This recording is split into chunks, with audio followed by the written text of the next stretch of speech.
Hey friends, it's Michael, licensed physio with Total Physical Therapy, and today's concept is evolving around the idea of broadening your uptake of iron in your diet.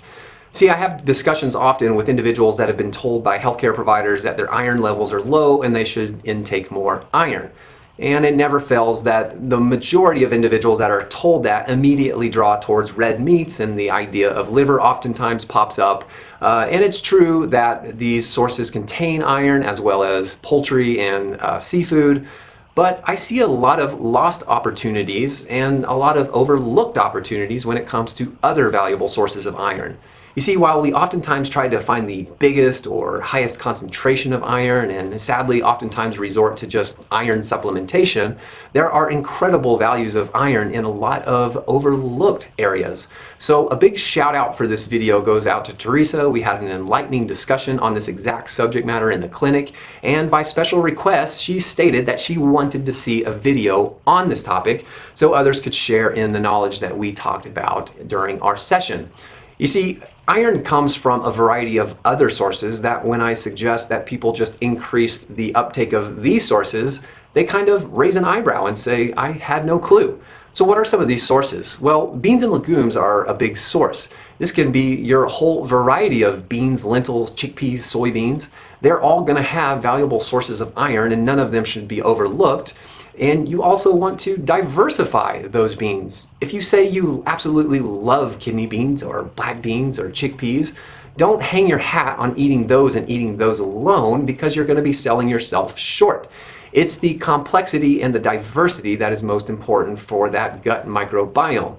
That microbiome is going to evolve over time. It oftentimes shifts from season to season, and whatever fresh produce is available that you'll be purchasing in the store, that oftentimes changes our microbiome for a period of time until the next change of season comes in and the next varieties of fresh produce come in.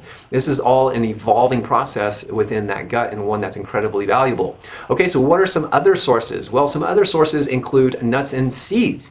Your list can go on and on, from pumpkin seeds, cashews, almonds, walnuts. We could list these all day.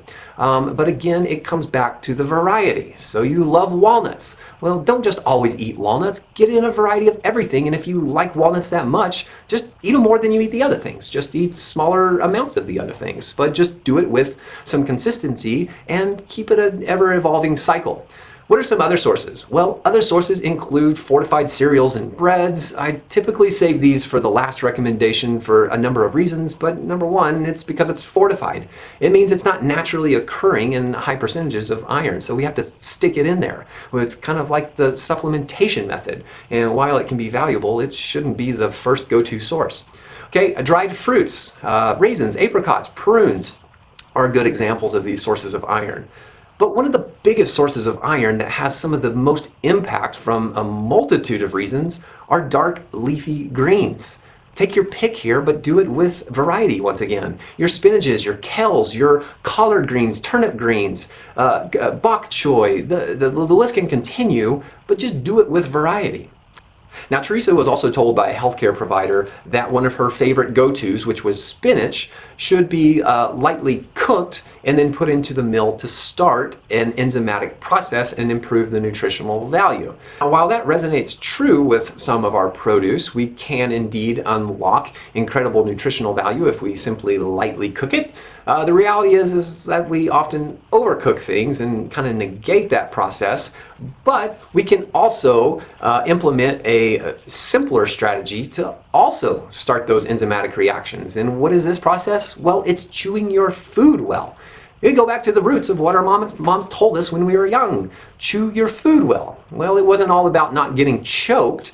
Chewing your food well actually forces the food to stay within your mouth for longer periods, and while the enzymatic enzymes in your saliva start to break down that food, your teeth are actually working to crush, grind, rip, tear, and shred some of those fibers of your food, and it is starting that process for your enzymatic enzymes. Furthermore, going down that digestive tract into your stomach and your intestines with a jump start to the digestive process and the extraction of all of those valuable nutrients and minerals.